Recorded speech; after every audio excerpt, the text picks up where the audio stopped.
Hello students, आज आपके लिए बहुत ही इम्पॉर्टेंट टॉपिक हम आपके सामने ला रहे हैं। उस टॉपिक का नाम है वेक्टर अलजेब्रा। इस टॉपिक का रिलेशन एक दूसरे चैप्टर से भी है जिसको हम 3D कहते हैं। बहुत ही इम्पॉर्टेंट चैप्टर्स हैं दोनों for examination point of view, board के एग्ज़ाम के लिए, क्योंकि अब हमारे पास टाइम बहुत कम बचा है और इस कम टाइम में हम ज़्यादा से ज़्यादा क्वेश्चन कैसे कर पाएँ, इसलिए हम आपके सामने एक क्वेश्चन सीरीज़ ला रहे हैं हर चैप्टर की। आज हम एक नया चैप्टर स्टार्ट कर रहे हैं, वेक्टर अलजेब्रा। बहुत ही इंपॉर्टेंट चैप्टर है जिससे रिलेटेड 3D भी है। इसमें इसके जो क्वेश्चंस बनते हैं बोर्ड में वो 1 मार्क के, 2 मार्क के और 3 मार्क के क्वेश्चंस में से बनते हैं। आइए इस चैप्टर को समझने की कोशिश करते हैं। कॉमर्स के स्टूडेंट्स को बहुत बड़ी दिक्कत आती है इस चैप्टर में, क्योंकि उनका बेस साइंस बेस नहीं होता है और साइंस के स्टूडेंट्स इसको पहले फिजिक्स में पढ़ चुके होते हैं। आइए इस चैप्टर को समझने की कोशिश करते हैं। वेक्टर अलजेब्रा क्या होता है? वेक्टर अलजेब्रा वेक्टर अलजेब्रा को समझने से पहले हमको समझना पड़ेगा directed line.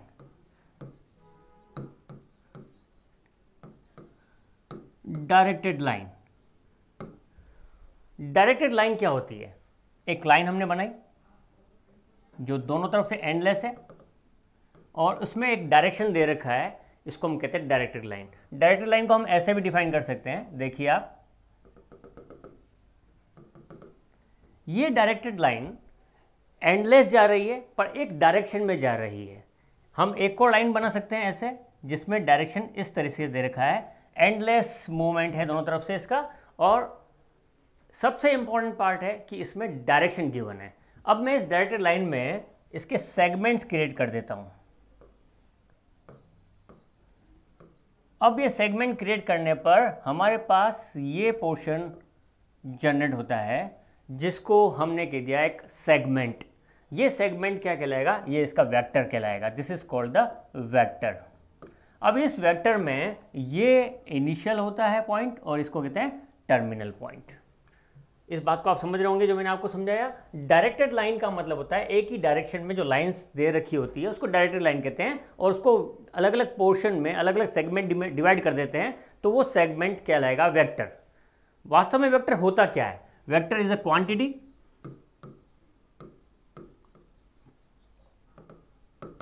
Vector is a quantity. वापस हेडिंग से लिख देता हूं। अब वो क्वांटिटी कैसे होनी चाहिए? वो क्वांटिटी होगी इस तरीके से होगी जिसमें क्या होना चाहिए? मैग्नीट्यूड और साथ में क्या होना चाहिए? डायरेक्शन। मैग्नीट्यूड और डायरेक्शन जिसमें होगा वो क्वांटिटी कहलाएगी वेक्टर क्वांटिटी। अब इस वेक्टर क्वांटिटी को समझने के लिए हम समझते हैं कि ये हमने एक वेक्टर बनाया, जिसको डिफाइन कैसे करेंगे? How can we define this? ऐसे लिखकर ऊपर एक एरो लगा दिया जाएगा। This is the definition of the vector, a quantity which has a magnitude and direction. Okay, तो हम इसमें कुछ समझने की कोशिश करते हैं कि इसमें वेक्टर ए जो हमने डिफाइन किया है उसमें ये पॉइंट जो है इसको कहते हैं initial point. This is called the initial point. This is called the initial point और this point is called the terminal point.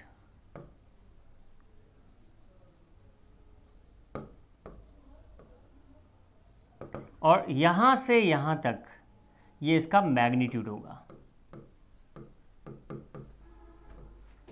और डेफिनेशन जो डिफाइन की जाती है वो ऐसे डिफाइन की जाएगी, ये वेक्टर ए।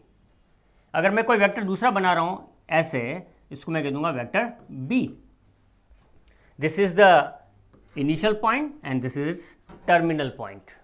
तो इस वेक्टर में सबसे इंपॉर्टेंट बात क्या है? मैग्नीट्यूड होना चाहिए, साथ ही साथ क्या होना चाहिए? इसमें डायरेक्शन भी होना चाहिए। अ quantity which has a magnitude and direction is called the vector. ठीक है, अब वेक्टर को समझने के लिए हमारे लिए इंपॉर्टेंट टॉपिक आ जाता है कि वेक्टर जिसको हमने डिफाइन किया उसमें डायरेक्शन कितना इंपॉर्टेंट है। आओ उसको थोड़ा समझने की कोशिश करते हैं। देखिए, हमने एक लाइन वेक्टर के लिए बनाई। This is a vector, this is a initial point, this is a terminal point. अब इस वेक्टर में मैं कह रहा हूं कि इसका डायरेक्शन ऐसा है। जैसे ही मैंने इसका डायरेक्शन बदला इसको मैंने ए वेक्टर कह दिया, तो इसका जैसे मैंने डायरेक्शन बदला तो ये वेक्टर बी हो जाएगा। This is the vector B. बहुत ही आसान टॉपिक है। जैसे डायरेक्शन चेंज हुआ ये vector B, actually vector B को मैं कह दूंगा ये माइनस ए वेक्टर के बराबर होगा, क्योंकि हमने इसका डायरेक्शन बदला है, इसलिए वेक्टर बी इज क्या हो जाएगा, माइनस ए वेक्टर। बहुत ही आसान है। ऐसे ही अगर मैं इसको कहूँ कि ये अगर कोई वेक्टर है जिसका डायरेक्शन ऐसे दे रखा है और अगर मैं इसको डी वेक्टर मानता हूँ, तो अगर मैं इसका डायरेक्शन ऐसे कर देता हूँ तो ये माइनस डी हो जाएगा, क्योंकि हमने इसका डायरेक्शन बदल दिया है। तो वेक्टर में डायरेक्शन बहुत ही इंपॉर्टेंट पार्ट है, उसके साथ साथ उसमें मैग्नीट्यूड भी होना चाहिए। अच्छा, वेक्टर को डिफाइन कैसे करते हैं? How can you define the vector in 2D?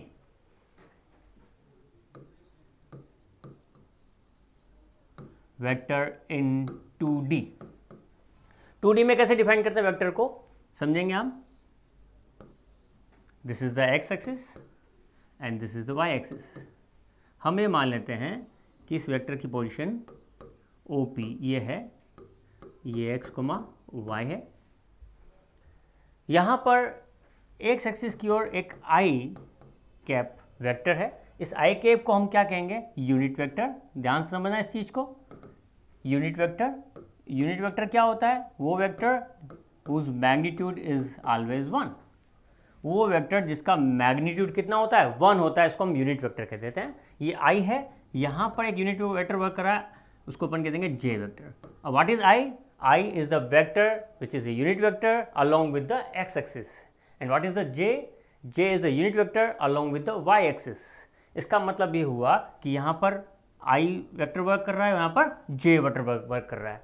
अब मैं ये कहता हूँ कि यहाँ से ये x चला तो ये कितना हो जाएगा, xi। यहाँ से यहाँ तक चलेगा तो यहाँ कितना चलेगा, yj। तो इसका जो रिजल्टेंट होगा वो रिजल्टेंट क्या हो जाएगा, इसका रिजल्टेंट अपन OP मान लेते हैं। OP इज द रिजल्टेंट, जिसको अपन R से डिफाइन कर सकते हैं। तो R इज इक्वल्स टू हो जाएगा xi plus yj। xi plus yj इसका रिजल्टेंट हो जाएगा।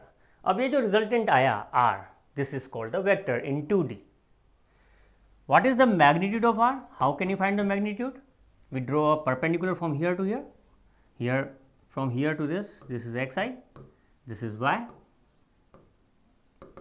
What will you get? The magnitude will be root x square plus y square. As you know that in a right angle triangle, the OP is the hypotenuse, then perpendicular square plus base square is equals to x square plus y square. So magnitude of this will be the x square plus y square in 2D.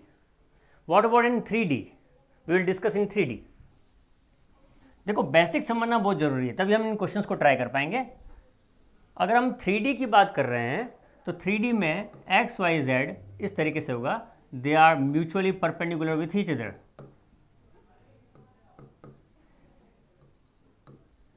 x, y और z mutually perpendicular with each other, ये तीनों एक दूसरे के mutually perpendicular होंगे।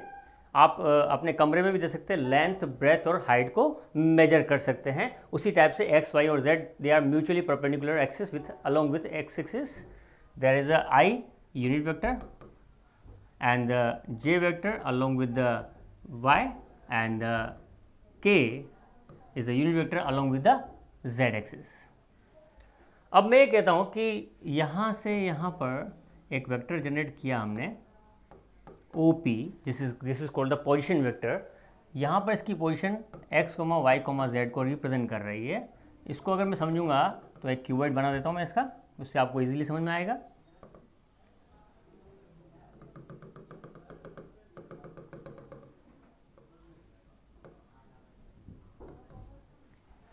अब देखिए, आप इसको थोड़ा समझने की कोशिश करेंगे। ये एक कॉर्नर है, ये इसका दूसरा कॉर्नर है, इसको ज्वाइन किया तो ऑटोमेटिकली यहाँ से ये चल रहा है, तो यहाँ से ये xi चल रहा है, यहाँ से ये yj चल रहा है, तो ये पोजीशन तो इसकी हो जाएगी xi प्लस yj। और यहाँ से ये z और चल रहा है, तो ये पोजीशन जो होगी इसकी OP जो वेक्टर होगा वो हो जाएगा xi plus yj plus zk। What is I? I is unit vector along with x axis. What is j? Unit vector along with y axis. What is k? Unit vector along with the z axis. So what is the resultant position vector is xi plus yj plus zk. ये इसका vector होगा जिसको position vector कह देंगे. इसका जो mode होगा, modulus, that is the root x square plus Y square plus Z square होगा. अब आपको यहाँ ध्यान रखना है, जो हमने वेक्टर लिखा है इसमें what is X Y and Z. X Y and Z are scalar components and what is xi, yj and zk? These are the vector components. These are the vector components and these are the scalar components of this vector, and this is the modulus of a vector, that is root x square plus y square plus z square. बहुत ही आसान सा topic है, इसको समझना बहुत ज़रूरी है. अब हमने क्या देखा, हम वेक्टर को कैसे डिफाइन कर सकते हैं. वेक्टर को ऐसे डिफाइन कर सकते हैं, this is the definition of vector X I plus Y J plus Z K. इसका मॉडुलस क्या होगा, root x square plus Y square plus Z square. बहुत आसान सा टॉपिक है. अब इसी को आगे कंटिन्यू कर रहे हैं. हमने क्या क्या समझा, हमने समझा O P is a position vector, जिसको पोजिशन वेक्टर भी कहते हैं. This is a position vector, and the magnitude of OP, that is mod of OP, that is equals to root x square plus y square plus z square.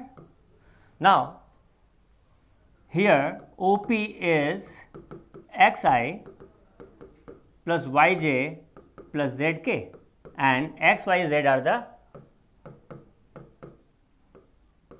scalar components.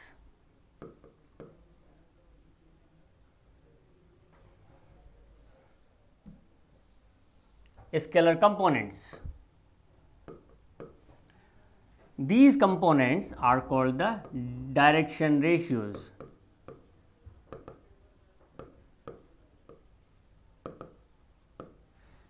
These components are called the direction ratios of the vector. What are the direction cosines?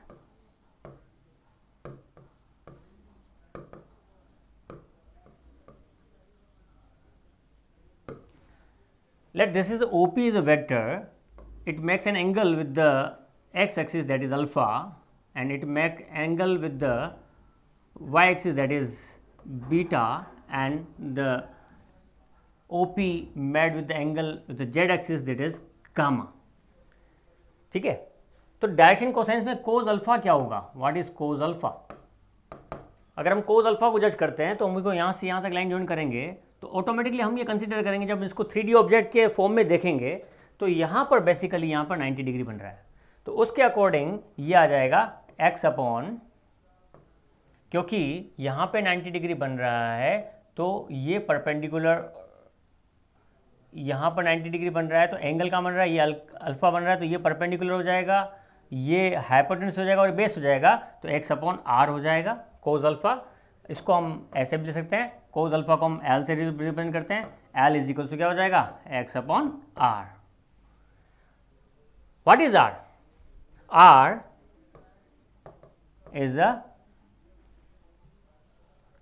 is a basically r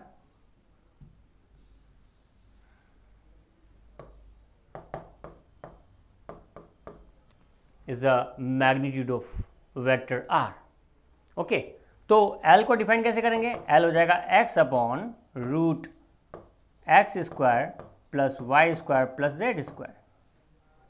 direction cosines में हमने कोज alpha पढ़ा जिसको हमने L से represent करा, तो cos alpha that is equals to L is equals to x upon root x square plus Y square plus Z square. अब इसी को हम आगे कंटिन्यू करना चाहेंगे, इसी में इसको मैं रब कर देता हूँ. We have a lot of space at here. What will be the cos beta? Cos beta जो होगा, cos beta हो जाएगा y upon r. Cos beta depend as defined as n y upon r, that means root x square plus y square plus z square, and cos gamma will be z upon r, that is equals to, this is m and this is n, z upon root x square plus y square plus z square. हम इसको m से represent करते हैं और इसको n से represent करते हैं. कुल मिलाकर हमने जो डायरेक्शन कोसाइंस के टॉपिक पढ़े थे, इसमें l, m और n हमने डिफाइन किए. कोस अल्फा, कोस बीटा और cos gamma are the direction cosines along with the axis. The angle made by the vector along with the x-axis, that is alpha, and beta is the angle made by the vector along with the y-axis, and the gamma is the angle made by the vector along with the z-axis.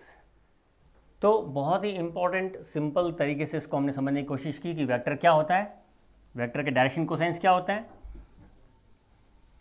और साथ ही साथ हमने ये पढ़ा, बहुत ही important part है कि L square plus M square plus N square is always कितना होता है, 1 होता है. L square plus M square plus N square is always 1. बस इसको आपको ध्यान रखना है, जो मैंने आपको कॉन्सेप्ट समझाया था. कुछ वेक्टर के टाइप हैं जिनको समझना जरूरी है. पहला है जीरो वेक्टर. जीरो वेक्टर क्या होता है, what is zero vector, what is zero vector. Zero vector जिसका मैग्नीट्यूड 0 हो, first case magnitude should be 0, and second case zero vector में क्या होगा, उसका इनिशियल पॉइंट और टर्मिनल पॉइंट क्या होगा, सेम होगा. ये इसका इनिशियल पॉइंट और टर्मिनल पॉइंट अलग अलग नजर आ रहा है, तो ये जीरो वेक्टर नहीं है. जिसका इनिशियल पॉइंट और टर्मिनल पॉइंट क्या हो जाए, एक ही आ जाए, that is called the zero vector. Zero vector के बाद आता है यूनिट वेक्टर. बहुत ही इंपॉर्टेंट टॉपिक है यूनिट वेक्टर. इसमें बहुत सारा क्वेश्चन बनता है. यूनिट वेक्टर को हम ए कैप से डिफाइन करते हैं. A cap, a cap is equal to होता है vector a upon magnitude of a, है ना. Vector a upon magnitude of a is called the unit vector. Unit vector means the magnitude of the given vector is always 1 is called the unit vector. What about the equal vectors. अब हम दो vectors की बात कर रहे हैं. Equal vectors क्या होते हैं, suppose A I plus B J is equals to X I plus yj, they are equal because of their components, scalar components are equal. A equals to x and b equals to y. For example, suppose if I am writing 3i plus 4j plus 5k is equals to xi plus yj plus zk. In such case, x will be the 3, y equals to 4 and z equals to 5. This is called the equal vectors.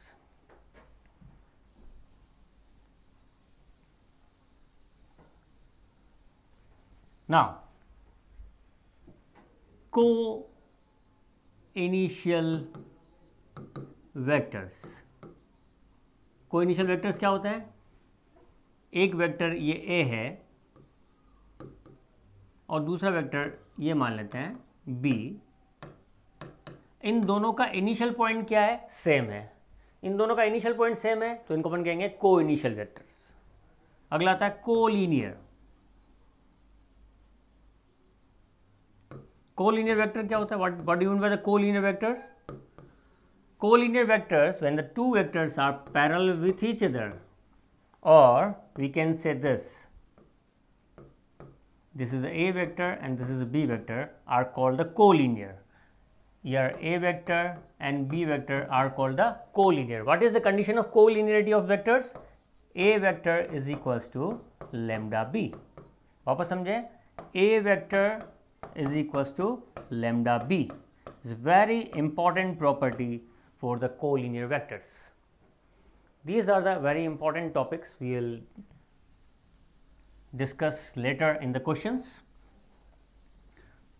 Collinear vectors हमने समझा.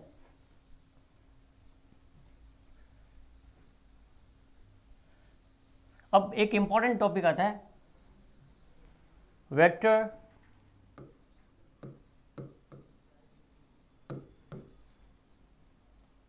joining by 2 points.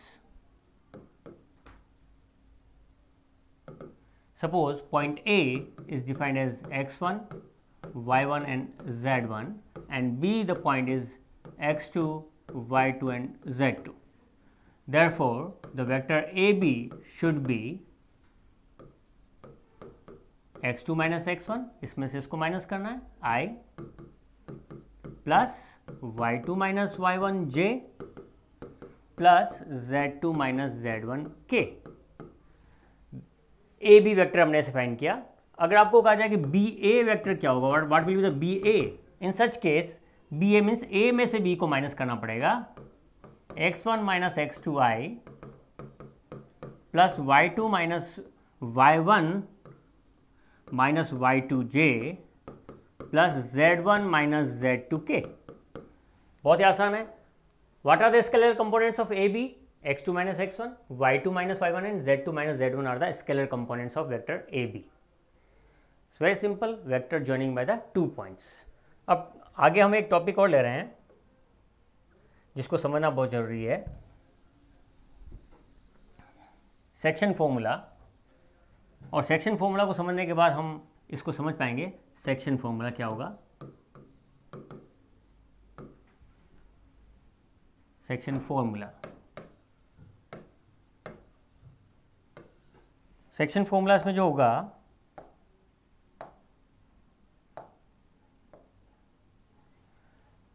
Section formula क्या होता है? Suppose ये ए है और ये B है,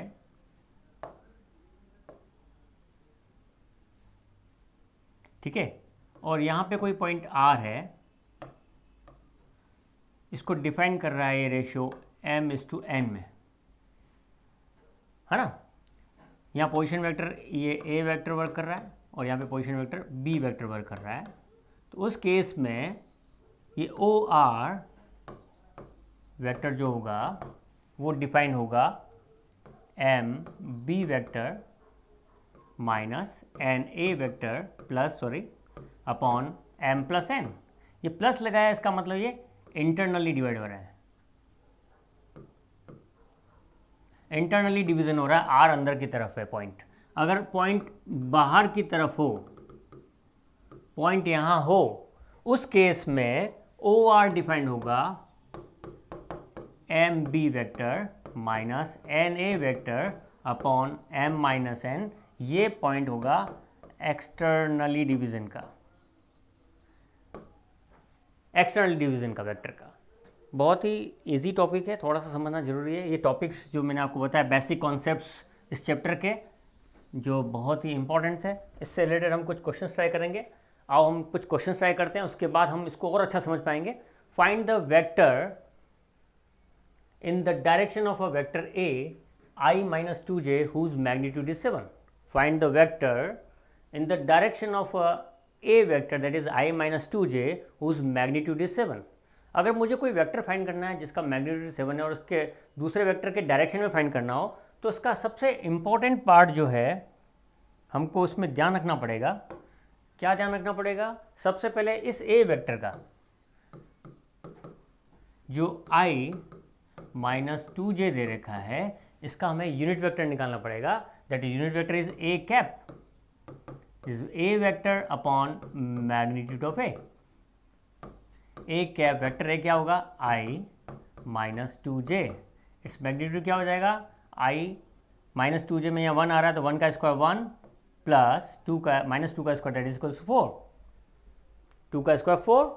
what will we get? A cap is equals to i minus 2j upon यहाँ कितना जाएगा? √5. This is the unit vector. अच्छा, मैंने यूनिट वेक्टर क्यों लिया? क्योंकि यूनिट वेक्टर का मैग्नीट्यूड कितना होता है? 1 होता है. तो जब भी मुझे कोई क्वेश्चन दे रखा हो कि एक वेक्टर फाइंड करो जिसका मैग्नीट्यूड फलाना फलाना है, दैट इज 7 है, 8 है, 21 है, तो इन क्वेश्चन में, in such kind of questions we have to find the unit vector. और यूनिट वेक्टर फाइंड करने के बाद हम क्या करेंगे? अब मुझे वेक्टर निकालना, that is B, that is the vector is B. तो वो वेक्टर बी जो हो जाएगा उसको मैं कह दूंगा 7a cap 7 i minus 2j upon root 5। तो अगर मैं इसको ढंग से लिखूँगा तो ये हो जाएगा 7 upon root 5i minus 14 upon root 5j. This is the vector whose magnitude is 7 and in the direction of vector A. उसी डायरेक्शन में वर्क कर रहा है तो यूनिट वेक्टर निकाल दो और उस यूनिट वेक्टर से हम क्या करेंगे, उसके मैग्नीट्यूड को मल्टीप्लाई कर देंगे तो हमें वो वेक्टर मिल जाएगा। बहुत ही आसान क्वेश्चन था। आगे देखें क्वेश्चन, नेक्स्ट क्वेश्चन देखें आप। Right the direction cosines of the vector -2i + j - 5k। देखो वेक्टर दे रखा है ए, इसको मान लेते हैं a vector, that is -2i + j - 5k। अब मुझे इसके डायरेक्शन कोसाइंस निकालने हैं तो इसमें ये हो जाएगा x, this is y and this is z। y कितना है पर 1 है, ओके। तो डायरेक्शन कोसाइंस में l निकालना है। l क्या होता है, x upon root x square plus Y square plus Z square. In such case -2 upon root क्या हो जाएगा, x square plus Y square plus Z square that is equal to 25। Answer क्या आ जाएगा, l इज इक्वल टू हो जाएगा -2 upon 25 + 4 29 + 1 root 30 that is equal to l। ऐसे हम m फाइंड करेंगे तो क्या हो जाएगा, y upon magnitude of r that is equal to r। y कितना है यहाँ पर 1 और मैग्नीट्यूड कितना आया रूट 30, ये m आ जाएगा। और n फाइंड करेंगे तो कितना आ जाएगा -5 upon root 30। These are the direction cosines l, m और n। बहुत ही आसान है, इसको समझना बहुत ही आसान है। Show that the points are collinear. Two vectors are collinear कब होते हैं, जब दो वेक्टर कोलिनियर होते हैं। इसका मतलब क्या है, वो एक दूसरे के पैरेलल भी हो सकते हैं। और इसकी कंडीशन क्या कहती है, अगर मैं इसको ए वेक्टर मानता हूँ 2i - 3j + 4k और दूसरा बी वेक्टर है जिसको मैं कह रहा हूँ -4i + 6j - 8k। अब मैं इसमें से कॉमन निकाल रहा हूँ, इसमें से मैंने कॉमन निकाल दिया, इसमें से -2 कॉमन निकालते हैं, यहाँ कितना जाएगा 2i - 3j + 4k। तो मैं क्या ऑब्जर्व कर रहा हूँ कि ये जो पोर्शन है ये किसके बराबर है, ए वेक्टर के बराबर है। तो मैं देखता हूँ कि बी वेक्टर जो है वो किसके बराबर आ रहा है, -2 ए वेक्टर के बराबर आ रहा है। तो कंडीशन बैठ रही है यहाँ पर, कंडीशन क्या बैठ रही है, कंडीशन क्या बैठ रही है, अगर आप ध्यान से इसको समझोगे तो कंडीशन बैठेगी यहाँ पर B vector is equal to lambda A vector के बराबर। तो जब इस कंडीशन में आएगा कोई टर्म तो वो क्या कहलाएगा, वेक्टर्स आर कोलिनियर। तो कंडीशन क्या बन रही है, B vector is equal to lambda A vector. तो सिंपल सा क्वेश्चन है, क्वेश्चन को समझना पड़ेगा, कोलिनियर की कंडीशन। अच्छा, इसको दूसरे तरीके से भी किया जा सकता है। इसमें हम क्या कर सकते हैं, इनके कंपाउंड लेके इनका रेशियो निकाल देंगे। a1/a2 क्या हो जाएगा, यहाँ से 2 ले लिया, यहाँ से -4 ले लिया, आंसर कितना जाएगा 1/2 माइनस का।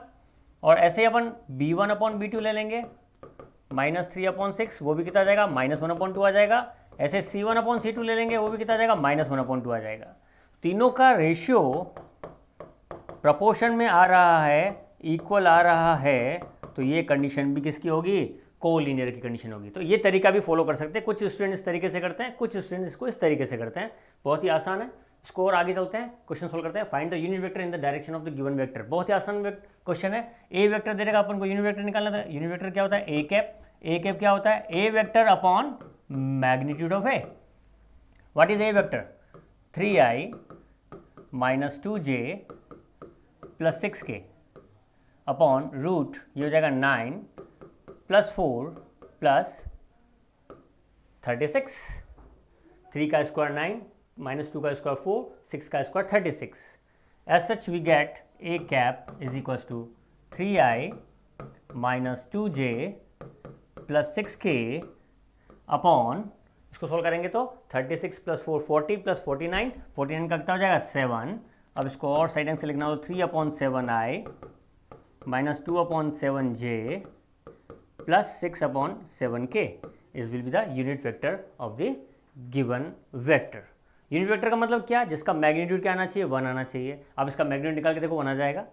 इजी है, बहुत आसान है। आगे चलते हैं। In the given figure find the parallel और कोलिनियर वेक्टर्स। पैरेलल वेक्टर कौन कौन से हैं, अगर मैं ध्यान से देखूं तो ये लाइन और ये लाइन के हिसाब से AD vector and BC vector are parallel with each other. In such case DC parallel to AB, ये भी पैरेलल है तो ये भी क्या होंगे, कोलिनियर में आएंगे। ठीक है, यहाँ से BE जो एक वेक्टर बन रहा है वो भी इसमें आ सकता है। What are the coinitial vectors, को इनिशियल वेक्टर कौन कौन से हो जाएंगे, AD, यहाँ से AD लेंगे और यहाँ से क्या लेंगे, AB। तो इनका इनिशियल पॉइंट सेम आ रहा है, AD and AB are the co-initial. Same अगर मैं यहाँ से देखूंगा तो इसका DC और BC ये भी क्या हो जाएंगे, को इनिशियल वेक्टर हो जाएंगे, क्योंकि इनका इनिशियल पॉइंट क्या आ रहा है, यहाँ पर सेम आ रहा है। इनिशियल पॉइंट सेम है दोनों वेक्टर्स का, तो को इनिशियल वेक्टर हो जाएंगे। What about this, vectors parallel but different directions. These are the two vectors which are parallel, DC and AB, but both have a different directions. It's very simple, समझने की देरी है। अगर आपने इसको समझ लिया तो ये चैप्टर आपके लिए बहुत आसान है। अभी अब तक हमने क्या क्या पढ़ लिया, वेक्टर, उसके कंपोनेंट्स क्या होंगे, what are the components of the vectors, scalar components and the vector components. Then हमने पढ़ा the type of the vectors, zero vector, unit vector, what are the equal vectors, how can you define the coinitial vectors and how can you define the collinear vectors. उनको ध्यान में रखते हुए हमने इनको questions को करना start किया हमने। आगे चलें, देखिए अब इससे रिलेटेड क्वेश्चन आएंगे इस बार, क्योंकि 70% कोर्स जो आपका आया है 30% रिड्यूस हुआ है, उस 70% के अकॉर्डिंग ही हम इसको पढ़ रहे हैं। इसमें तो बहुत सारे क्वेश्चन बनते हैं, पर हम वो क्वेश्चन अप्लाई करेंगे जो आपके बोर्ड एग्जामिनेशन के लिए बहुत ही इंपॉर्टेंट हैं। देखिए आप यहाँ पर A वेक्टर और B वेक्टर दे रखा है, आपको यूनिट वेक्टर निकालना है in the direction of A minus B and A plus B, in the direction of A minus B and A plus B. इसको कैसे ट्राई करेंगे हम, सबसे पहले मुझे A प्लस बी वेक्टर निकालना पड़ेगा। इट मीन्स हमको A प्लस बी को ऐड करना पड़ेगा in the direction of A minus B and A plus B. तो दो कंडीशन आ रही है, सबसे पहले मैं A प्लस बी निकालता हूँ, मीन्स इन दोनों को ऐड करना है। तो 3 + 1 4, 4i, then 2 + 1 3j and minus का 6k। अब इसके डायरेक्शन में मुझे वेक्टर निकालना है, इसमें दो पार्ट दे रखे हैं, एक पार्ट ये और एक पार्ट ये। अब मुझे इसके डायरेक्शन में यूनिट वेक्टर निकालना है, तो उसको मैं C मान लेता हूं, है ना। इन दोनों के डायरेक्शन में होगा तो मैं इसको C वेक्टर मान लेता हूं, तो इसका C कैप निकाल देंगे, सिंपल सा निकल जाएगा। ऐसे मैं A माइनस बी को क्या मान लूंगा, D वेक्टर मान लूंगा। मैं A में से B को माइनस करना है, तो this minus this minus 2i, this minus this plus j and this minus this, that is equals to 4k।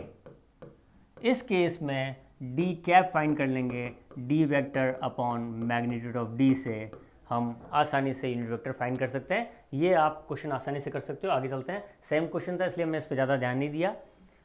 P and Q are the points, find the direction of the direction ratios. ये direction of नहीं है, यहाँ पे direction ratios है, ये गलत लिखा हुआ है। Direction ratios of the PQ। PQ के डायरेक्शन रेशियोज क्या होंगे, तो सबसे पहले अपन को PQ वेक्टर फाइंड करना पड़ेगा। We have to find the PQ vector.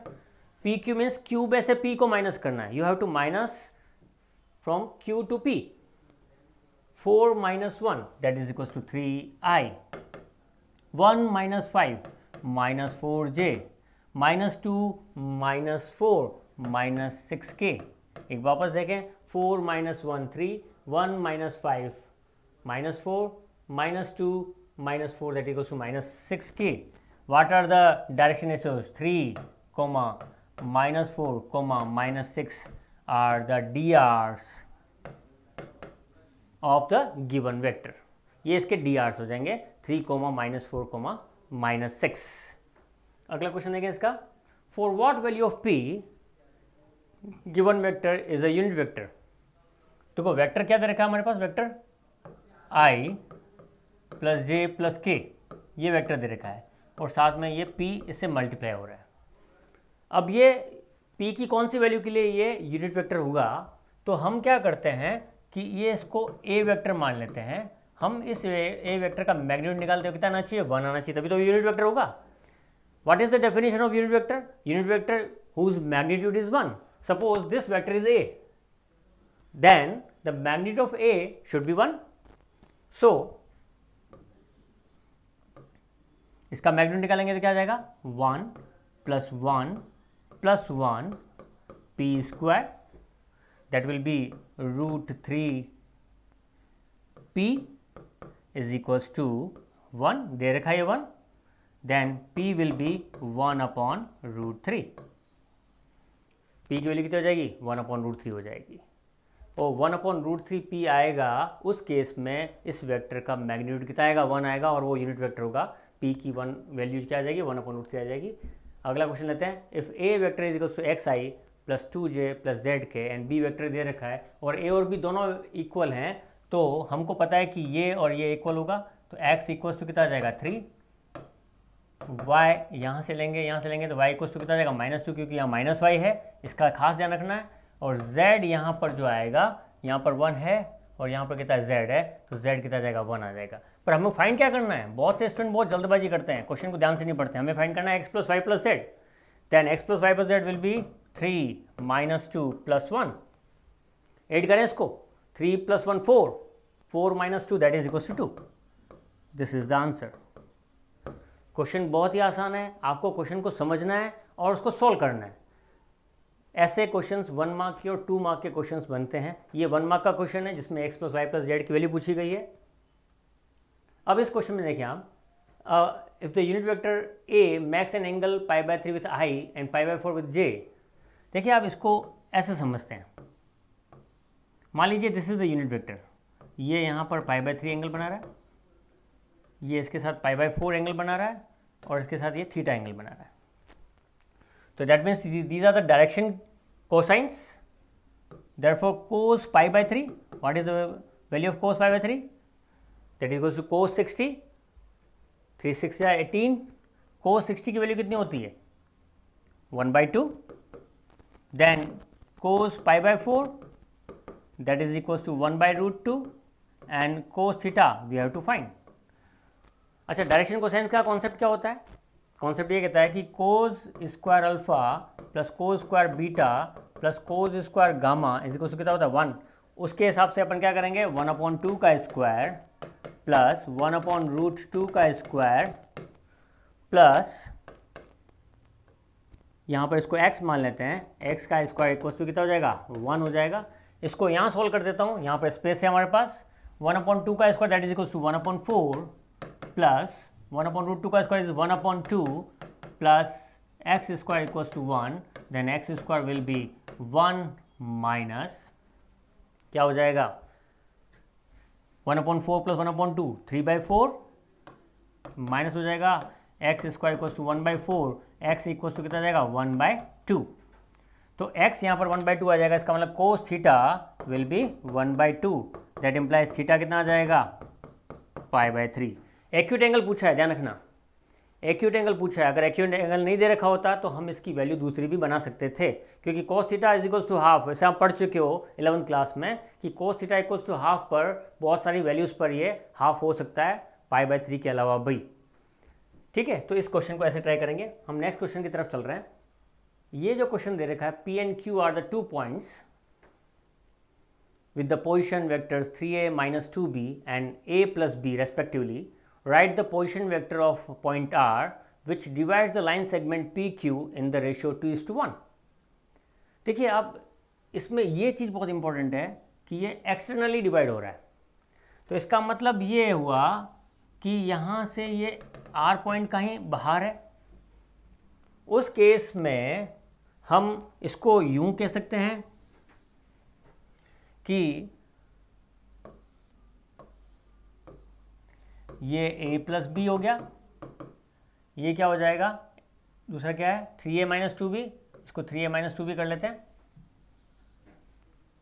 This point is 3a minus 2b, this is a plus b, और एक पॉइंट जो है बाहर आ रहा है, ये जो r है इसको डिवाइड कर रहा है किस रेशो में? 2:1 रेशो में। ये पूरा 2 हो जाएगा, 2:1 रेशो में डिवाइड कर रहा है। उस केस में जो आर वेक्टर होगा, इसको ओ आर वेक्टर मान लेते हैं या पी आर मान लेते हैं, this is point P.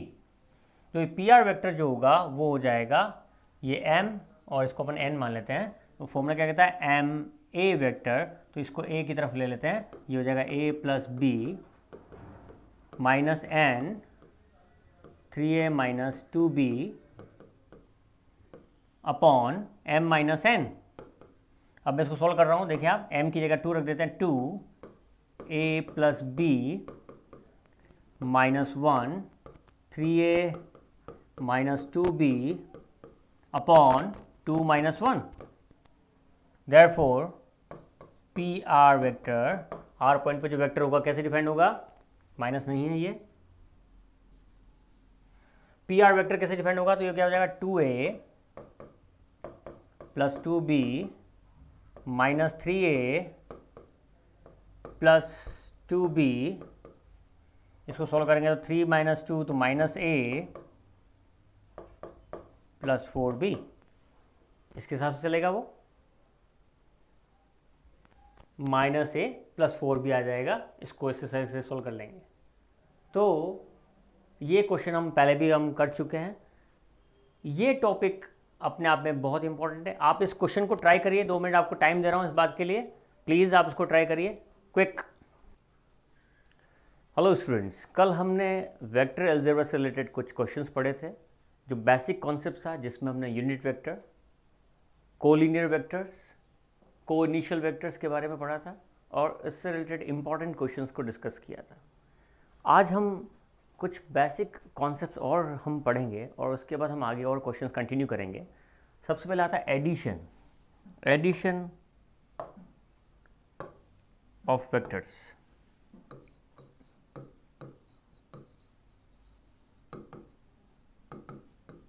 Addition, how can we add the two vectors? It is very simple to add.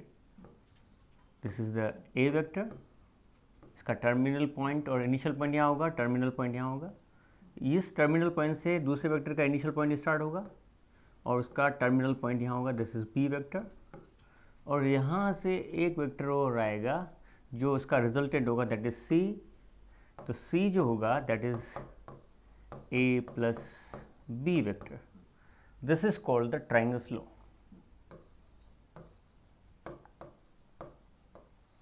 This is called the triangle law. Triangle law क्या कहता है? This is the initial point, this is terminal point. इस terminal point के साथ दूसरे vector का initial point add होगा और इसका जो रिजल्टेंट होगा वो ये होगा, इस डायरेक्शन में होगा। This is the resultant of these two vectors, that C vector is equals to क्या हो जाएगा? A प्लस B हो जाएगा। In this case suppose this is the A vector and this is the B vector। अगर इसका resultant का direction इस form में हो, then in such case the C vector will be, यहाँ पर हमें ऐसे चलना पड़ेगा, ये B वेक्टर है सपोज, तो this is the minus B vector और इसका रिजल्टेंट यहाँ पे शो होगा, दिस इज C। यहाँ पे C जो होगा दोनों के डिफरेंस के बराबर हो जाएगा A माइनस B, क्योंकि डायरेक्शंस बदल गया। इसका डायरेक्शन पहले ऐसे था, ये डायरेक्शन जैसे ऐसे हुआ, यहाँ पर ये B vector minus B vector बदल गया। तो ये this is the C vector is equal to A minus B, ये सब्ट्रैक्शन हो जाएगा। एडिशन का एक और लॉ होता है, this is the parallelogram law. Parallelogram law क्या कहता है?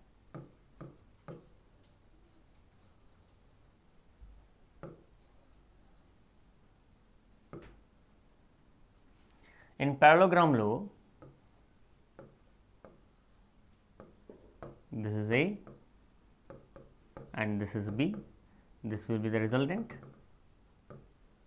Suppose this is R will be A plus B.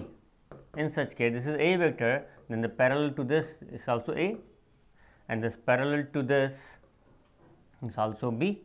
Here we can say this B. Then here in this case R vector will be B plus A.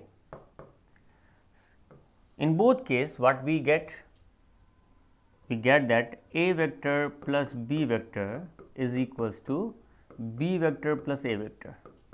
हम क्या प्राप्त करते हैं? A plus B is equals to B plus A. This means commutative property इसमें apply होती है. We can apply the commutative property in addition of these two vectors. Also we can apply the associative property. What is associative property? A plus B plus C in bracket is equals to A plus C in bracket, A plus B in bracket and C बाहर आ जाएगा. This is called the associative property. Okay, ये तो हो गया addition. Now we will move to the multiplication of vectors. अब multiplication of vector में सबसे पहले आता है scalar multiplication.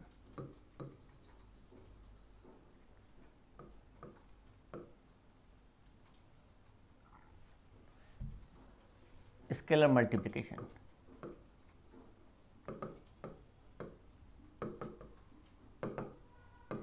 In scalar multiplication, if A vector is given, then lambda is a scalar quantity, the lambda A is called the scalar multiplication. यहाँ पे lambda कुछ भी हो सकता है, 2A minus 3A, half A, we can say this. This is called the scalar multiplication. Suppose मैंने लिखा ये A वेक्टर, अब मैंने इसको 2A के दिया, दैट मीन्स इसकी लेंथ इंक्रीज हो गई, ये 2A पे हो गया. ओके, अब ये 2A हो गया तो इसका डायरेक्शन इस डायरेक्शन में है. सपोज अगर मैं इसको -2A करूँगा तो इसका direction will be change into this portion. This is the direction of this 2A vector. Vector को लिखने का तरीका ये है, इसका ध्यान रखना है, इसमें आप गलती ना करें. If I am writing this, it is a component of vector. If I am writing this, this is called a vector. Okay. This is a scalar multiplication. Now, it's a very important topic. The multiplication, vector multiplication, if two vectors are given, A and B, there are two cases of multiplication of two vectors. One is dot product.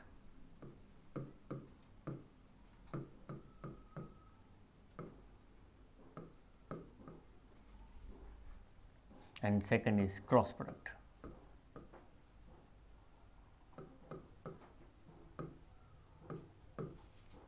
In dot product, the symbolic form of a dot product A dot B is equals to magnitude of A magnitude of B cos theta होता है.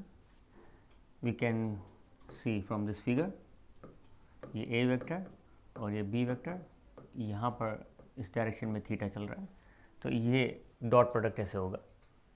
इसकी कुछ properties जिसको हमको ध्यान रखना पड़ेगा. What is the property? A dot B is always scalar quantity होगी. It is always scalar quantity. B, A dot B equal to 0 if A 0 और B 0. दोनों में से कोई एक 0 होगा तो A डॉट B 0 होगा. थर्ड प्रॉपर्टी देखें, C property. If theta equals to 0 degree, in case cos 0 कितना हो जाएगा? 1. That implies A dot B is equals हो जाएगा magnitude of A and magnitude of B. Theta equals to 90 degree. In such case A vector is perpendicular to B vector. So, A dot B will be 0 as cos 90 is 0 degree. So that the A dot B equal to 0. तो A dot B 0 कब होता है? जब A और B में से कोई एक 0 हो, या A dot B 0 कब होता है? जब A and B are perpendicular with each other. ये is very important property कि A and B are perpendicular. Cross product को बाद में पढ़ेंगे, अब इसके कॉन्सेप्ट पढ़ लेते हैं. Now, how can you multiply this? If A vector is given as A1i plus B1j plus C1k and B vector is A2i plus B2j plus C2k, therefore A dot B will be, जब multiply करते हैं तो उसमें हमको ध्यान रखना है आई dot I, J dot J and k dot के ऑलवेज 1। क्यों होता है अभी हम डिस्कस करेंगे थोड़ी देर बाद। जब हम मल्टीप्लाई करेंगे तो ऐसा होगा and i dot j, j dot k and k dot i will be 0 because of they are perpendicular with each other. हमेशा परपेंडिकुलर डिस्टेंस में हमेशा ये परपेंडिकुलर 0 होते हैं तो उनका डॉट प्रोडक्ट भी 0 होगा। तो आई डॉट आई और ये 1 होता है तो इसको मल्टीप्लाई करने पर ये a1 a2 से मल्टीप्लाई हो जाएगा शॉर्टकट मेथड में, b1 b2 से मल्टीप्लाई होगा, c1 c2 से मल्टीप्लाई हो जाएगा। ज़्यादा डिटेल में जाने की ज़रूरत नहीं है क्योंकि हमें कॉन्सेप्चुअली पढ़ने के लिए टाइम लगेगा। हमें केवल कॉन्सेप्ट के को समझते हुए फॉर्मूले को कैच करना है और उसको आगे कंटिन्यू करना है। तो ये ध्यान रखना है कि इसका मल्टीप्लिकेशन कैसे हो रहा है, इसका खास ध्यान रखना है।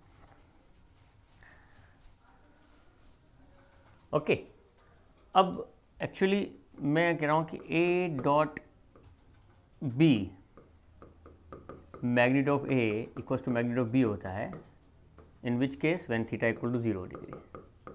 In particular case, if b vector is equals to a vector such that a dot a equals to क्या हो जाएगा मैग्नीट्यूड ऑफ a स्क्वायर। इस कॉन्सेप्ट को फॉलो किया तो i dot i magnitude of i का क्या हो जाएगा स्क्वायर हो जाएगा और ये किसके बराबर हो जाएगा 1 क्योंकि i क्या है unit vector, that's why i dot i और j dot j k dot k 1 होता है। तो ये कॉन्सेप्ट हमने इसका पढ़ा डॉट प्रोडक्ट का। इसमें एक और बहुत इंपॉर्टेंट कॉन्सेप्ट आता है projection.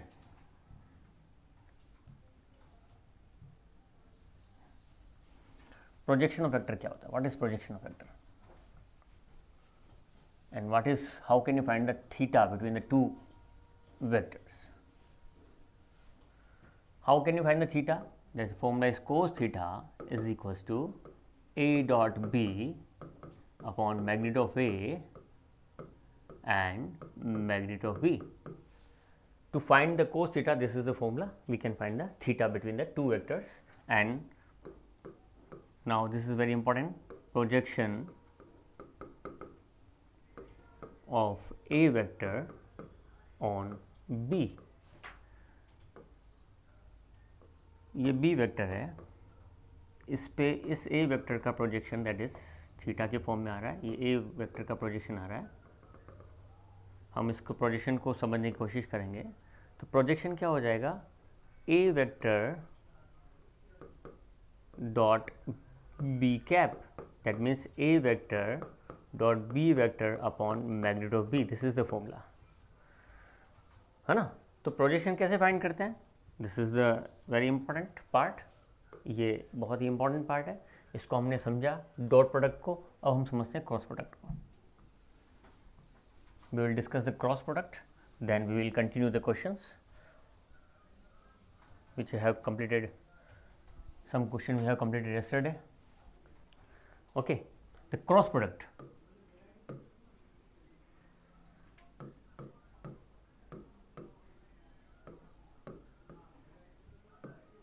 Suppose a vector is a1i plus b1j plus c1k and b vector is a2i plus b2j plus c2k, then a cross b, how can you define the a cross b, ये a इसके बीच में angle बन रहा है b by the right hand rule, thumb rule, right hand thumb rule, that is theta. Here n cap is a unit vector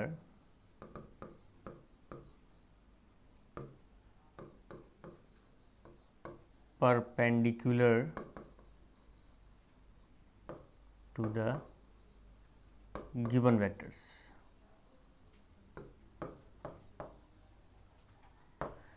This is n cap, you can see it here. How can you find the a dot b as such, but first of all we have to write the symbolic form. इसका symbolic form क्या होगा, a vector magnitude of a magnitude of b sin theta n cap. This is the symbolic form. अब multiply कैसे करते हैं इसका तरीका समझ लेते हैं। हमें ज़्यादा डिटेल में जाने की ज़रूरत नहीं है, हमें बेसिकली कॉन्सेप्ट को समझना है।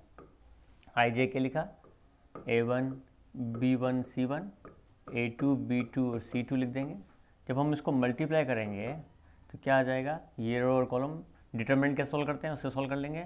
तो what we get, B1 C2 minus C2 C1 B2 I minus j, ये रो और कॉलम हटेगा तो A1 C2 minus A2 C1 plus के, ये रो और कॉलम हटेगा, A1 B2 minus B1 A2 हो जाएगा। बहुत ही सिंपल सा पोर्शन है, इसमें इसको समझना ज़रूरी है। इसको समझ लेंगे तो बहुत ही आसान हो जाएगा हमारे लिए। ऐसे हम क्रॉस प्रोडक्ट निकालते हैं। इसके कुछ रूल हैं। A cross B is always a vector, जैसे हमने इसको प्रोडक्ट करके देखा। A क्रॉस B क्या होगा, हमेशा वेक्टर होगा। अब इसके कॉन्सेप्ट को फटाफट पढ़ते जाते हैं, हमें आइडिया आ जाएगा।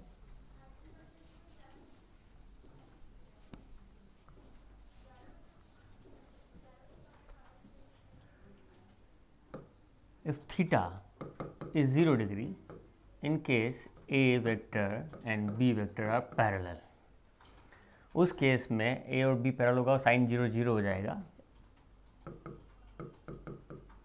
है ना। तो A cross B is always 0। A cross B क्या हो जाएगा, 0 हो जाएगा। इनका क्रॉस प्रोडक्ट 0 के बराबर हो जाएगा जब पैरेलल होंगे। अब मैं कहूँ कि A और B इक्वल है, in such case A cross A will be क्या हो जाएगा, 0। अब मैंने ये जब इसको फॉलो किया तो I cross I, J cross J, K cross K will be 0 always. तो प्रोडक्ट में इसका ध्यान रखना पड़ता है। थीटा 90 डिग्री होगा, that means A and B are perpendicular with each other. In such case A cross B is equals to magnitude of A, magnitude of B हो जाएगा। How can you find the sin theta? Sin theta is equals to क्या हो जाएगा, A cross B upon magnitude of A and magnitude of B। बहुत simple सा topic चल रहा है। Now the next formula, how can you find the unit vector perpendicular to the vectors? Unit vector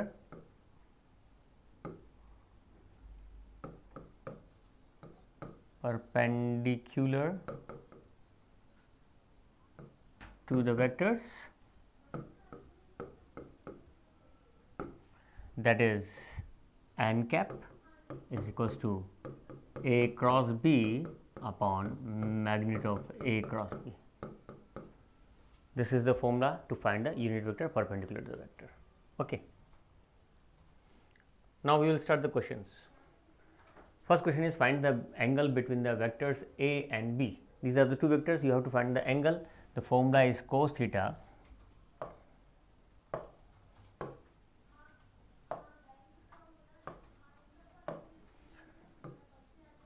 cos theta is equals to क्या होता है, A dot B upon magnitude of A and magnitude of B। That means हमको A dot B find करना पड़ेगा। A dot B क्या हो जाएगा, I minus J plus K dot I plus J minus K। अभी मैं थोड़ा detail में लिख रहा हूँ, फिर अगले क्वेश्चन में मैं डायरेक्ट लिखूँगा।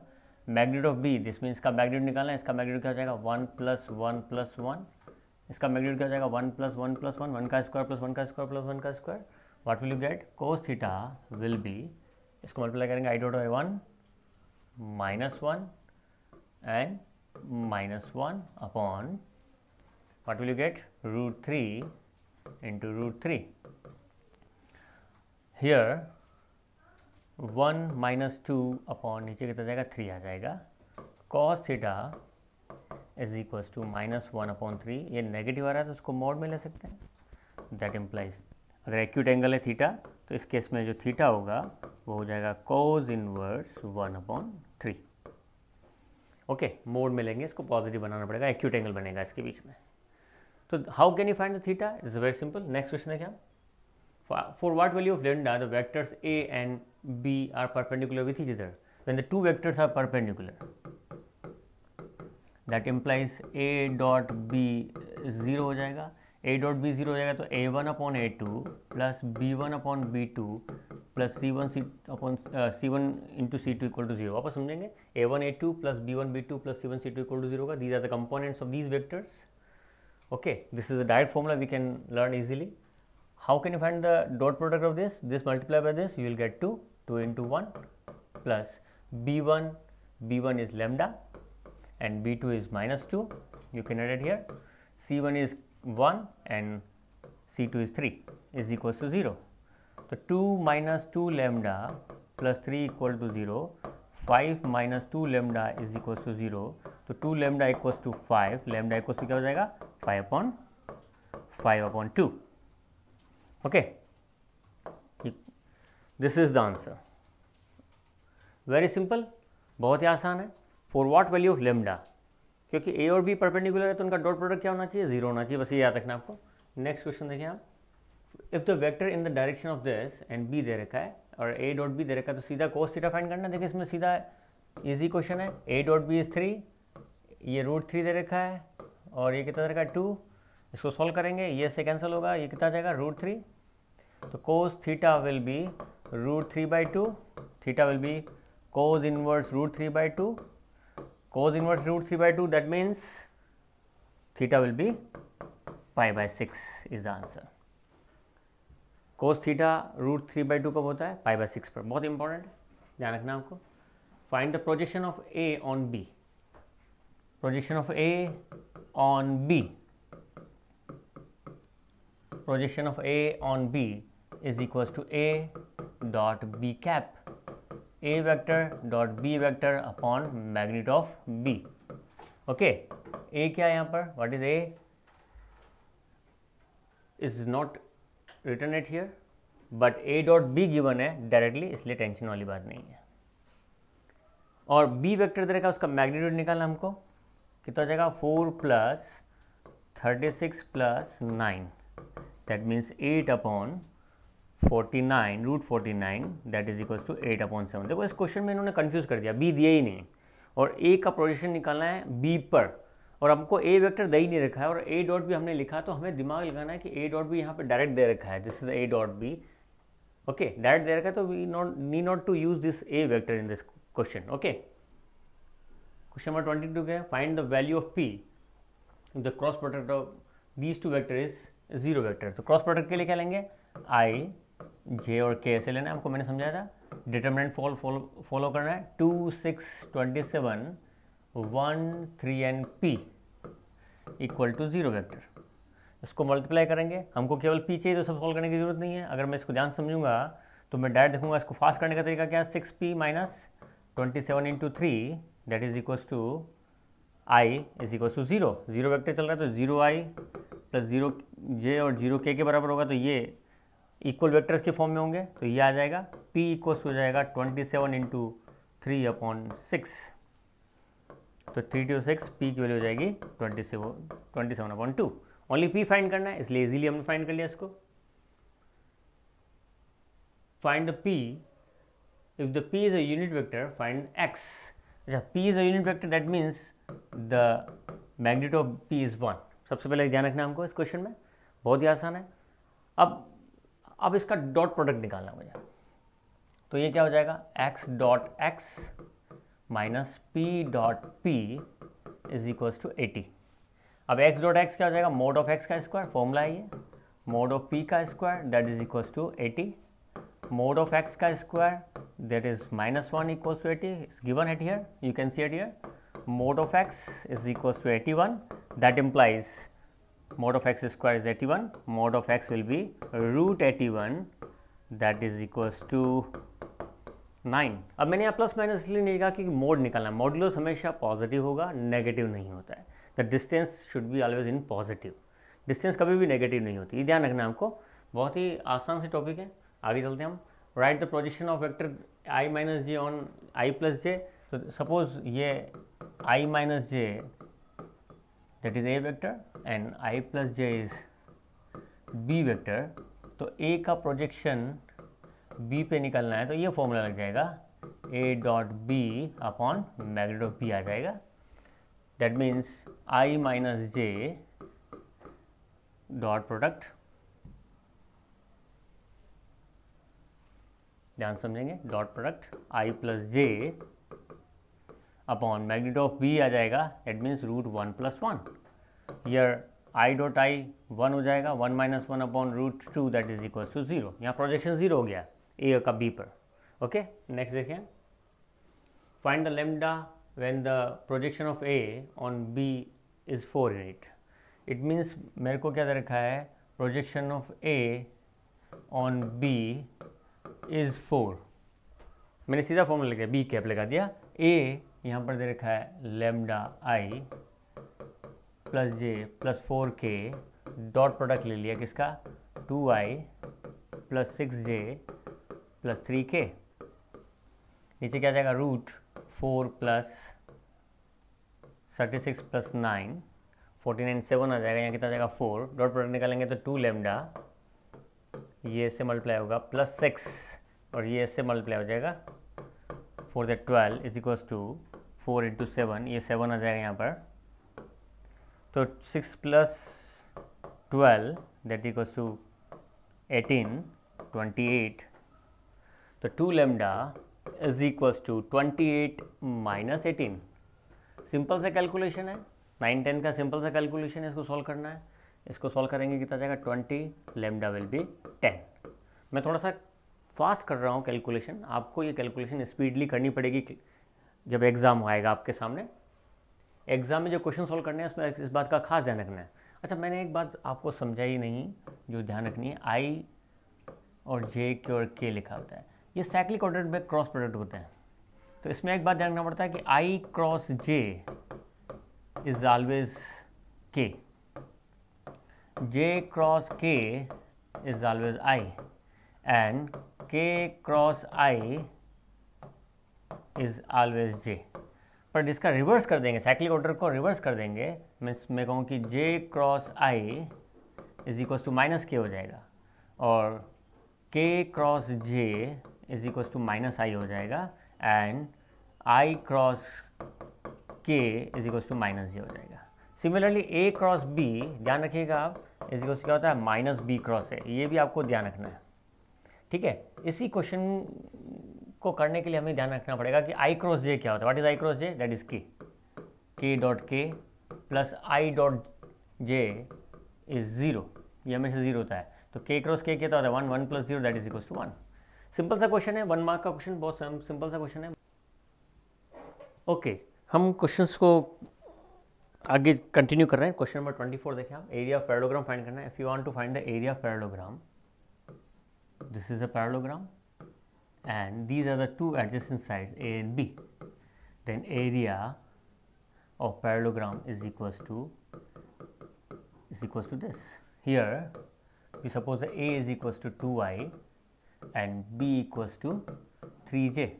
First of all we have to find the A cross B. What will be the A cross B? A cross B क्या हो जाएगा, यहाँ पर लिख देंगे I, J और K। इसके हिसाब से यहाँ पर कितना जाएगा 2 0 0 और इसके हिसाब से क्या जाएगा 0 3 और 0। अब देखिए इसमें आई को लेंगे तो ये रो और कॉलम हटाया तो ये पोर्शन आएगा, पॉसिबल नहीं क्योंकि 0 0 आ जाएगा, जे पे भी 0 आ रहा है। के को लेंगे सीधा तो के के लिए क्या हो जाएगा, व्हाट विल बी द के, 6 - 0 that is equal to 6k। Okay, क्योंकि इसमें आई क्रॉस जे आ रहा है तो 6k का बराबर हो जाएगा। इसको डायरेक्ट कैसे करेंगे, सीधा करने का तरीका क्या है, 2 × 3 दैट इज इक्वल टू 6। पर यहाँ क्या आ रहा है, आई क्रॉस जे, ये सीधा सीधा आ रहा है हमारे पास और यहाँ जाएगा 6k, है ना। अब अपन को क्या करना है, इसका मैग्नीट्यूड फाइंड करना है। We have to find the magnitude of this that is equals to root 36 that is equals to 6। Direct करने का तरीका ये था और इसको ऐसे करने का तरीका ये है, बहुत ही ईजी है। आगे चलते हैं हम नेक्स्ट क्वेश्चन तरफ। 25 क्वेश्चन जिसमें ए वेक्टर दे रखा है हमारे पास, ये i plus j plus k and b vector is j minus k. Okay, and a cross c मुझे फाइंड करना है जो बी के बराबर है, सी फाइंड करना है मुझे एक्चुअली। तो इसको हमने फाइंड कर लिया, a I plus B j plus c k, तो a cross c is equal to b, तो मैं इसको लिख सकता हूँ आई जे के। यहाँ पर ए क्या है 1 1 1 और सी क्या है यहाँ पर ए बी और सी, और बी वेक्टर हमारे पास यहाँ अवेलेबल है। मैं इसको सॉल्व कर रहा हूँ। यहाँ से मेरे पास ये जो इक्वेशन आएगी आई से, ये रो और ये कॉलम हटाएंगे तो यहाँ से आ जाएगा c minus b that is equal to i minus j, ये लेंगे ये हटाएंगे तो सी, ये रो और ये कॉलम हटाया तो c minus a is for k row and column b minus a. B vector what is b vector, j minus k लिख दिया इसको। These are the two equal vectors, इसको कंसिडर करेंगे। कंसिडर करने पर मेरे पास क्या आ जाएगा minus c plus a that is equal to 1। We can say that a minus c equals to 1 and b minus a that is equals to minus 1। Okay, तो these are the two concepts. यहाँ पर मैंने minus ले लिया, यहाँ पर ये minus 1 आ रहा है। ये दो कॉन्सेप्ट मेरे पास आए और मैंने इसको यहाँ पे रखा, तो इसको मैं ले सकता हूँ a minus b that is equals to minus 1, a minus b equals to minus 1। और इन दोनों पोर्शन को अगर मैं सॉल्व करता हूँ a minus c equals to 1, sign change हुए, a से a कैंसिल हुआ और मेरे पास यहाँ आ जाएगा c minus b equals to minus 2। ये बहुत इंपॉर्टेंट कॉन्सेप्ट है। दिस इज इक्वेशन नंबर 1 आ गया। अब मेरे पास एक कॉन्सेप्ट और दे रखा, b और c का डॉट प्रोडक्ट 3 है। तो b और c को अगर मैं कवर कर रहा हूँ तो ये b और c का डॉट प्रोडक्ट निकालूंगा तो b into 1 that is equals to b, this into this that equals to minus c that is equals to 3। तो मेरे पास c minus b equals to minus 2 दे रखा है और यहाँ से मेरे पास माइनस c प्लस b जो दे रखा है वो दे रखा है यहाँ पर 3। अब मैं इसको सॉल्व करूँगा तो उसमें a और b तो वैसे b और c तो वैसे 0 आ जाएगा, और b और c अगर 0 आ रहा है और अगर मैं उसको इस इक्वेशन में रखूँगा b की वैल्यू 0 रखूँगा तो यहाँ से a जो आ जाएगा वो 1 आ जाएगा। तो उस केस में c जो होगा वो ओनली i वेक्टर के बराबर हो जाएगा और ये क्वेश्चन सोल्व हो जाएगा। ध्यान से देखिए, इसमें इसको मैंने साइन चेंज भी करूँगा तो ये प्लस ये माइनस दोनों को ऐड किया तो एज सच ये भी कट रहा है और ये भी यहाँ पे कट रहा है ना। बेसिकली इक्वेशन में कोई प्रॉब्लम हो सकती है यहाँ पर, जो आंसर आ रहा है इट्स ओके, है ना। कंटिन्यू करते हैं, नेक्स्ट क्वेश्चन देखें। We will continue question number 26। Question number 26 जो दे रखा है हमको, इसमें ध्यान से समझना है इसको। a plus b plus c vector is equal to 0 vector दे रखा है, तो हम क्या करेंगे, इसको a प्लस बी रखेंगे यहाँ पर और ये हो जाएगा minus c vector. Okay, magnitude of a, magnitude of b और मैग्नीट्यूड ऑफ c दे रखा है और हमको a और b के बीच का एंगल निकालना है, तो हमें क्या करना पड़ेगा, इसका स्क्वायर करना पड़ेगा हमें, और यहाँ पर भी इसका स्क्वायर हमारे पास आएगा। तो ये हो जाएगा मैग्नीट्यूड ऑफ a का square plus 2ab plus magnitude of b का square that is equals to magnitude of c का square. Okay, magnitude of a का स्क्वायर दैट इज 3 का स्क्वायर 9 प्लस 25, b का स्क्वायर यहाँ पे जो अपन रख रहे हैं 2ab यहाँ लिखा हुआ ही है, और मैग्नीट्यूड ऑफ b का square that is 5 that is equals to 25, और magnitude of c that is equals to 7 यहाँ 49 आ जाएगा। तो 2ab will be 49 minus 34। Okay, तो ए बी जो आएगा 15/2 that is a dot b। Now we have to find the value of cos theta that is equals to a dot b upon magnitude of a and magnitude of b।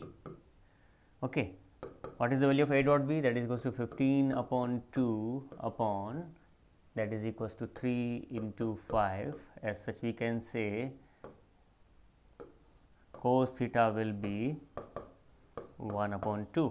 Theta is equals to cos inverse 1/2, theta equals to pi/3 is the answer। तो next question की तरफ चलना चाह रहे हैं हम। Okay, question की तरफ, find the unit vector perpendicular to the each vectors a plus b and a minus b के परपेंडिकुलर हमें यूनिट वेक्टर निकालना है. Let the unit vector is n cap. First of all we have to find a plus b find किया हमने, दोनों को add करा, and a minus b find किया, that is 2i plus 4k. Here a plus b is c vector and a minus b is d vector. तो अगर मुझे unit vector find करना है, if you want to find the unit vector, that means the formula is c cross d upon magnitude of c cross d. First of all मुझे c cross d find करना पड़ेगा. c cross d मैंने find कर लिया, फिर मैंने इसका magnitude निकाला मैग्नीट्यूड के फॉर्मूले के हिसाब से, और फिर मैंने एन कैप का फॉर्मूला अप्लाई किया, वैल्यू रख दी, उससे आंसर आ गया. बहुत ही सिंपल है कॉन्सेप्ट, ध्यान से समझना है. और हमेशा ऐसा क्वेश्चन जरूर पूछा जाता है, unit vector perpendicular to the vectors. Clear concept. Unit vector perpendicular to the vectors means c cross d upon magnitude of c cross d, a cross b upon magnitude of a cross b if a and b are given. Okay, next question देखेंगे आप. Question number 29. Find the lambda and mu if the cross product of these two vectors is equals to 0 vector. First of all, you have to find the cross product between the two vectors, that is this. Okay, by determinant we can find the cross product like this. आपको आता है determinant solve करना, 12th class के student हैं, आसानी से आता होगा, बहुत ही आसान है. अब हमने इसको कंपेयर किया, क्योंकि जीरो वेक्टर जो होता है वो 0i plus 0j plus 0k के बराबर होगा. ओके, अब इसके बराबर होगा, दैट मीन्स j का कोफिशिएंट और इसका कोफिशिएंट सेम होना चाहिए. अगर मैं इसको ध्यान समझूंगा तो अगर माइनस भी यहाँ आ रहा होगा तो जीरो होने की वजह से कोई फर्क नहीं पड़ रहा है. म्यू आ जाएगा 27/2 और 2 लैम्डा माइनस 6, दैट मीन्स के भी 0 के बराबर है, तो इसकी हमने वैल्यू यहाँ निकाल दी. लैम्डा इक्वल टू कितना आ जाएगा, 3 आ जाएगा. दोनों वैल्यू फाइंड कर ली हमने. Right all the unit vectors in the x y plane. Basically मैं कह रहा हूँ कि ओपी एक यूनिट वेक्टर है. ओपी मान के चल रहा हूँ यूनिट वेक्टर, ऐसे बहुत सारे वेक्टर हो सकते हैं, मैं मान के चल रहा हूँ, एक इमेजिन करके चल रहा हूँ कि दिस इज यूनिट वेक्टर.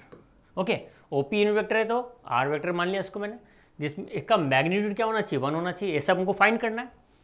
इसके अकॉर्डिंग मैंने थीटा फाइंड किया, थीटा के अकॉर्डिंग मैंने कॉस थीटा और साइन थीटा फाइंड कर लिया, that is x upon r and y upon are.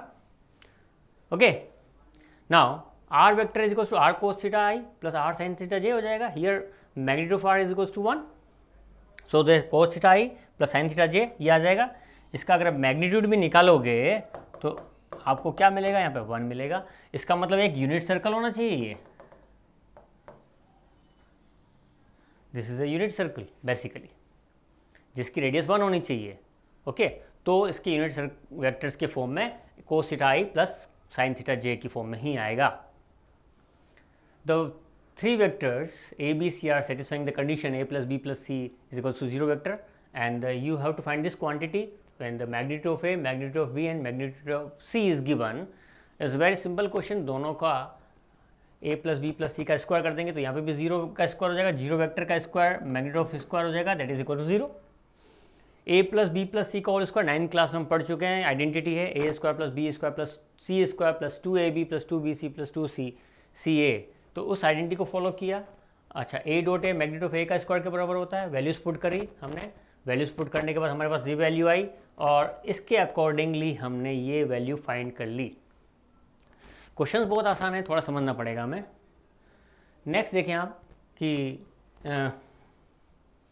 Next question देखें आप, a b and c vectors दे रखा है और डी फाइंड करना है perpendicular to the both a and b. हमने क्या करा, डी को मान लिया a I plus B j plus c k, और a डॉट डी 0 है, a d के परपेंडिकुलर है, तो इससे हमने कंडीशन बना ली है, हमारी डॉट प्रोडक्ट से. b डॉट डी भी परपेंडिकुलर है, तो इससे हमने कंडीशन ही बनाई. अब मैंने क्या करा, ये 7 है, c डॉट डी 15 दे रखा है, इसका मतलब क्या होगा, c और d परपेंडिकुलर नहीं है, इन दोनों का डॉट प्रोडक्ट 15 दे रखा है. The dot product of c vector and d vector is 15. उसको फॉलो किया, आंसर ही आया. अब मुझे ए बी सी की वैल्यू निकालनी है, तो उसके बहुत से तरीके हो सकते हैं सॉल्यूशन के. एक क्रॉस मल्टीप्लिकेशन मेथड से इजी हो जाएगा. मैंने इन दोनों को सोल्व किया इस तरीके से, यहाँ से मैंने ए बी और सी की वैल्यू निकाली. मल्टीप्लिकेशन मेथड आता होगा, आपने ए को हाइड किया, इसको मल्टीप्लाई करके इसको मल्टीप्लाई करना है, माइनस करना है, फिर इसको हाइड करना है, ये मल्टीप्लाई बीच में माइनस आएगा, फिर सी को हाइड करना है, ये मल्टीप्लाई हो जाएगा. इसके अकॉर्डिंगली हमने ये सारी वैल्यूज़ फाइंड करी. ए बी सी मेरे पास आया वैल्यू, इन ए बी सी की वैल्यूज़ को मैंने कहाँ रख दिया, यहाँ रखा. उससे मेरे पास लेमडा की वैल्यू 5/3 आ गई. लेमडा की वैल्यू 5/3 आने पर ए क्या आ जाएगा, 32 5/3 b -5/3, c 14 × 5/3। इन तीनों वैल्यूज़ को मैंने कहाँ रखा, इस इक्वेशन में रख दिया, जिसे d आ जाएगा। पूरा सॉल्यूशन करने का वक्त नहीं है अभी। हमारा मेन जो मोटिव है क्वेश्चंस को कैसे अटेम्प्ट करना है क्वेश्चन में और कितनी स्पीड से करना है, वो बहुत ज़रूरी है। अब नेक्स्ट क्वेश्चन की तरफ चलना चाह रहे हैं। The 3 scalar products of the vector i + j + k with a unit vector along the sum of the vectors, you have to find the value of lambda. How can you find the value of lambda? First of all मुझे unit vector निकालना पड़ेगा, n cap निकालना पड़ेगा, है ना। n cap निकालने के लिए पहले हमको इनका सम करना पड़ेगा। सपोज दिस इज a, इसको मैंने b माना, इसको c माना, तो पहले मैं b + c फाइंड करूंगा। What will be the b + c? 2 + lambda i + 6j - 2k। Okay, अब मुझे n कैप निकालना है, तो इसको मैं एक वेक्टर d मान लेता हूँ। तो d vector upon magnitude of d, उसके अकॉर्डिंग क्या आ जाएगा, 2 + lambda i + 6j - 2k upon root में 2 + लैम्डा का होल स्क्वायर + 36 + 2 4, इसको मैं 40 ले लेता हूँ सीधा। अब दे क्या रखा है, n कैप डॉट a = 1। देखो इस वेक्टर का और इस यूनिट वेक्टर का जो डॉट प्रोडक्ट है वो कितना है, 1 है। ये बीच में कंफ्यूजन डालने के लिए किया हुआ है, तो इनका डॉट प्रोडक्ट 1 है, तो सीधी सीधी बात है कि इन दोनों की वैल्यू रखने पर 2 + लैम्डा का होल स्क्वायर, 2 + लैम्डा। अब मुझे इन दोनों का डॉट प्रोडक्ट निकालना पड़ेगा, तो हो जाएगा 2 + लैम्डा i + 6j - 2k का डॉट प्रोडक्ट किसके निकालना है, i + j + k से, अपॉन नीचे क्या आ जाएगा, रूट 4 + 4 लैम्डा + लैम्डा स्क्वायर + 40 = 1। यहाँ से इसका डॉट प्रोडक्ट निकालो तो कितना आ जाएगा, 2 + लैम्डा × 1 + 6 - 2 = रूट में यहाँ आ जाएगा 44 + 4 लैम्डा + लैम्डा स्क्वायर। यहाँ से इसको सॉल्व किया। इसको सॉल्व करने के बाद हमें क्या मिलेगा वो ध्यान रखना है। इसको सॉल्व करा तो 2 से 2 कैंसिल हो जाएगा, लैम्डा + 6 आएगा, इसका स्क्वायर करेंगे, इधर भी स्क्वायर हो जाएगा, इधर स्क्वायर होगा तो मेरे पास क्या बचेगा, लैम्डा स्क्वायर + 4 लैम्डा + 44, और यहाँ हो जाएगा lambda square + 12 lambda + 36 = lambda square + 4 lambda + 44। Lambda square से लैम्डा स्क्वायर कैंसिल हो जाएगा और 4 लैम्डा उधर जाएगा, तो 8 लैम्डा = 8 लैम्डा = 1। तो वैल्यू ऑफ लैम्डा = 1 आ जाएगा। तो इस तरीके से इन क्वेश्चन को सॉल्व किया जाता है। आगे देखेंगे हम। ये क्वेश्चन जो दे रखा है, a, b and c are the mutually perpendicular vectors and have a equal magnitude. They are mutually perpendicular, then a dot b = 0, b dot c, c dot a। एक तो ये दे रखा है, उनका मैग्नीट्यूड इक्वल है, that is equal to lambda मान लेते हैं, इनका मैग्नीट्यूड लैम्डा इक्वल है। ओके, अब मुझे क्या करना है कि ये इनका रिजल्टेंट है, ये a है, ये b है और ये c है, उनका रिजल्टेंट क्या आ जाएगा, a + b + c, और ये इक्वली इंक्लूडेंट हो रहे हैं, तो अल्फ़ा बीटा गामा इक्वल आना चाहिए, ये फाइंड करना है। तो मुझे पहले क्या निकालना पड़ेगा, a + b + c का स्क्वायर करेंगे, तो वो आ जाएगा मैग्नीट्यूड ऑफ a का square plus magnitude of b का स्क्वायर, मैग्नीट्यूड ऑफ c का square plus 2ab bc and ca, ये आ जाएगा। यहाँ पर ये हो जाएगा magnitude of a + b + c whole square आ जाएगा, और इसकी वैल्यू मेरे पास गिवन है lambda square plus lambda square, ये 0 दे रखा है क्योंकि परपेंडिकुलर दे रखे हैं। तो a + b + c का जो मैग्नीट्यूड आ जाएगा वो हो जाएगा 3 लैम्डा, पॉजिटिव वैल्यू आएगी 3 लैम्डा आ जाएगा। अब मुझे एंगल निकालना है, सपोज मैं कह रहा हूँ कि a और a + b + c के बीच एंगल निकालना है, तो इसको पूरा एक वेक्टर मान रहे हैं, तो कोस अल्फ़ा जो हो जाएगा उसके according a dot b upon magnitude of a and magnitude of this के बराबर हो जाएगा, ऐसे हो जाएगा, क्योंकि मुझे इसके बीच का एंगल निकालना है, इसके और इसके बीच का, तो यह फॉर्मूला लगेगा। अब मैं a डॉट, इनका डॉट प्रोडक्ट निकालूंगा, तो a डॉट a और बाकी के जीरो हो जाएंगे इनके डॉट प्रोडक्ट के साथ। ए डॉट बी और ए डॉट डी सी जो जीरो होता है, a dot a magnitude of a का स्क्वायर के बराबर हो जाएगा, और यहाँ पर ये मैग्नीट्यूड ऑफ ए का और यहाँ पे ए प्लस बी प्लस सी आ जाएगा। अब मेरे पास इन सब की वैल्यू दे रखी है, ऑटोमेटिकली वैल्यू कितनी आ जाएगी, मेरे पास लेमडा इसकी वैल्यू दे रखी है, lambda upon lambda that is equal to 1, 3 lambda तो 1/3। ऐसे में बीटा फाइंड करूँगा कोस बीटा, तो b dot a plus b plus c के अकॉर्डिंग फाइंड होगा, और नीचे मैग्नीट्यूड ऑफ बी और ए प्लस बी प्लस सी के हिसाब से फाइंड कर लेंगे। तो आउटपुट जो रिजल्ट आएगा वो यहाँ पे भी क्या आ जाएगा 1/3, और कोस गामा फाइंड करूँगा तो वो भी कितना आ जाएगा 1/3। ओवरऑल आज हमने इतने सारे क्वेश्चंस 33 क्वेश्चंस ट्राई किए, और ये सारे के सारे क्वेश्चंस बोर्ड में आए हुए हैं, और भी बहुत सारे क्वेश्चंस हैं। हम इसी तरह आपका मार्गदर्शन करते रहेंगे, आपकी मदद करते रहेंगे, आपकी हेल्प करते रहेंगे, और इसी सीरीज़ के कंटिन्यूशन में अगला चैप्टर 3D जल्द ही हम स्टार्ट करेंगे। इसके लिए थैंक यू। आज के लिए इतना ही। ओके।